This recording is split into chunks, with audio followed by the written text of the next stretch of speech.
Hey, what's up, guys? So it's been a weird weekend. Um, I had a show on Friday, and you know you're not a rock star when you sing a show and then you still have to go to work the next day.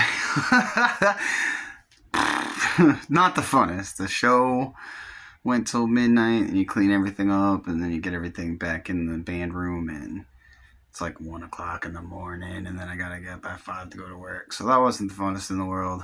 So yesterday, I just kind of like bummed out and did nothing. I almost thought about doing this video yesterday, but I didn't get around to it. The movie that I'm reviewing right now is Alien, the OG Alien.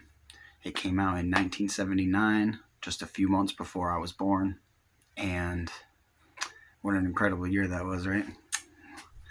So, this movie, it was never my favorite as a kid. I remember enjoying it.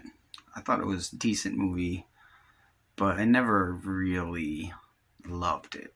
It was never, I remember people really liking it more than me. So, and it's kind of weird because I am a sci-fi guy and I'm also a horror guy. Now, this is the number one OG horror sci-fi that people really kind of like recall, that would have maybe started a bit of a wave of that kind of a film. It rolled into Terminator and all those kind of things. That being said, I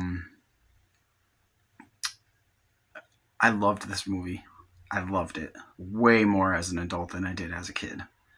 Um, First off, the set design is like half of the movie.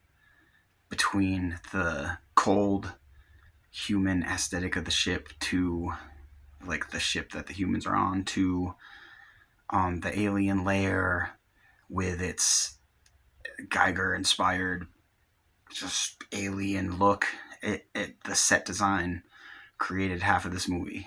And here's another thing.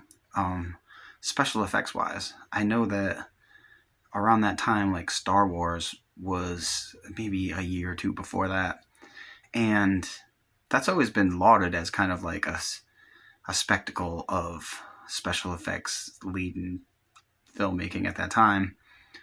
This movie blows that movie out of the water. I don't even know why. I don't even know why it doesn't get as lauded as it should be, because the aesthetic of this film is just remarkable. It's almost seamless, the transition between the different kinds of places that they're at, and the claustrophobic feeling of the ship when they actually get like trapped inside of it with the alien that has an uncanny ability to hide almost anywhere because it can just fit into some weird places because it has an unusual body setup,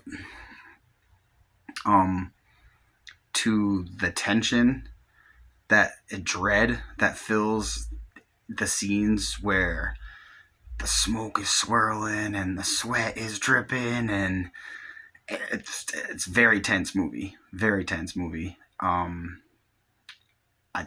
Sigourney Weaver, she's killer in this flick. To go from kind of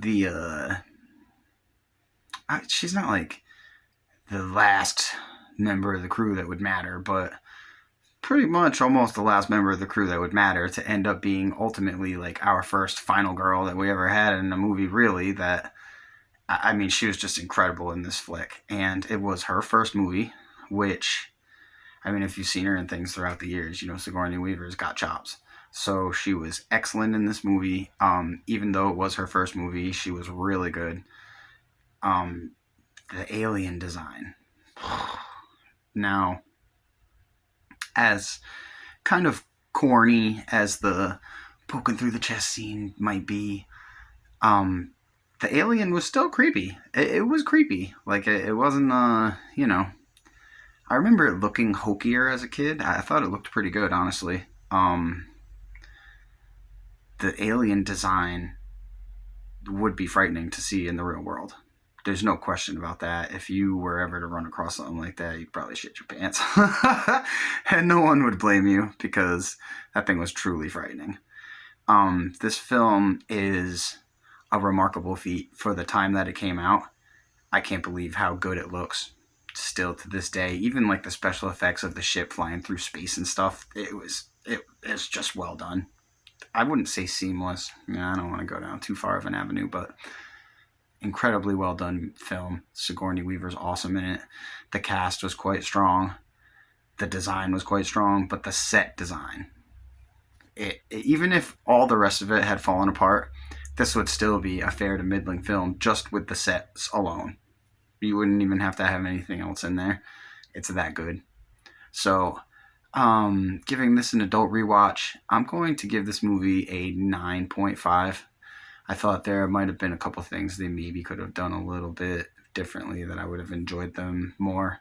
But that's relatively innocuous statement to make, you know what I mean? It's an excellent movie, and I would suggest that anybody with a taste for horror, with a taste for sci-fi, or with a taste for a young Sigourney Weaver, watch this flick. It was very well done, and it can't be understated how important this movie is to what occurred after it. And you can see its influences all over all kinds of movies as you're watching it and you're thinking about other films that you've watched in your life. So, Alien, check it out. I can't wait to watch Aliens. I don't know if I'm going to watch Terminator 2 with Afton or without her, but that one's coming pretty quick too. Have a good day. Bye.